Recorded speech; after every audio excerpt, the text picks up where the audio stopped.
दोस्तों, खालिस्तान का खतरा भारत के लिए धीरे धीरे बड़े होते जा रहा है। सबसे बड़ा मोड़ तो तब आया जब खालिस्तानी आतंकवादी गुरपवंत सिंह पन्नू ने खुलकर 19 नवंबर के दिन एयर इंडिया के विमान को बम से उड़ाने की धमकी दी और बिल्कुल 1985 जैसा आतंकवादी हमला करने की बात कही। ये बात सुनकर हम सभी हैरान रह गए, क्योंकि किसी को इस बात का अंदाजा नहीं था कि खालिस्तान समर्थक इस हद तक आतंकवाद फैलाने के लिए आगे आ सकते हैं। लेकिन अब इन आतंकवादियों के खिलाफ कार्रवाई शुरू हो चुकी है।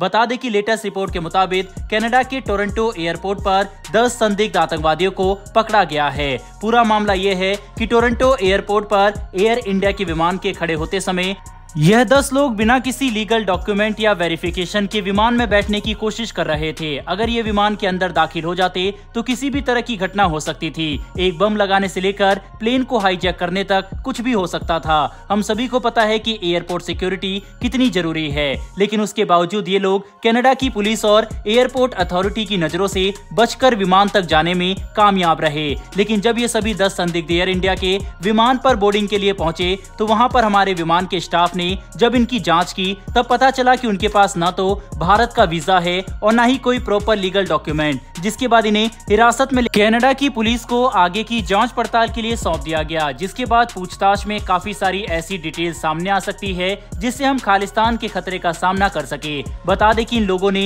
एयरपोर्ट पर मौजूद अपने कनेक्शन और लिंक का इस्तेमाल करके विमान पर बैठने की कोशिश की, जो कि नाकामयाब रही। इस घटना के दो काफी महत्वपूर्ण पहलू है जिन्हें हमें आज अच्छे से समझना होगा।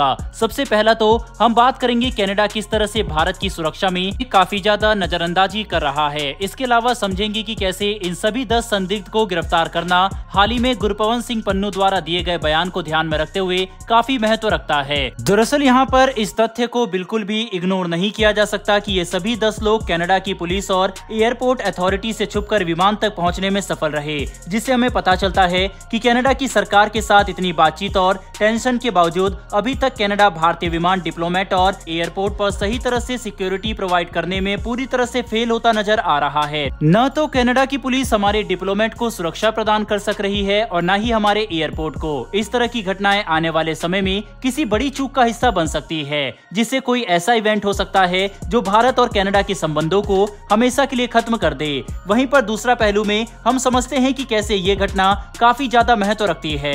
दरअसल इन 10 संदिग्ध की गिरफ्तारी और उनके एयर इंडिया के विमान पर इलीगल तरीके से बैठने की कोशिश के ठीक पहले खालिस्तान आतंकवादी गुरपवंत सिंह पन्नू ने एयर इंडिया के विमान को 19 नवंबर के बाद बम से उड़ाने की धमकी दी थी और खुलकर कहा था कोई भी खालिस्तान से संपर्क रखने वाला सिख इस दिन या इसके बाद से एयर इंडिया के विमान पर यात्रा न करे। ऐसे में इस घटना को एयर इंडिया के खिलाफ कोई बड़ी योजना का हिस्सा माना जा रहा है। आप खुद सोचकर देखिए, जब कनाडा और भारत दोनों को पता है कि एक आतंकवादी ने वीडियो बनाकर 19 नवंबर यानी 1 तारीख देकर हमारे विमान को बम से उड़ाने की धमकी दी है, उसके बावजूद भी कनाडा के टोरंटो एयरपोर्ट पर सुरक्षा इतनी कमजोर है कि वहां पर कोई छोटी मोटी संख्या में नहीं बल्कि 10 संदिग्ध विमान तक पहुंचने में सफल हो जाते हैं। अगर हमारा स्टाफ खुद सक्षम नहीं होता और एयर इंडिया के लोगों ने उनकी जांच नहीं की होती तो शायद कोई काफी बड़ा हादसा हो सकता था, जिससे हमें दो बातें खुलकर समझ में आती है। सबसे पहले तो ये कि कनाडा की सरकार अभी भी भारत के हिसाब से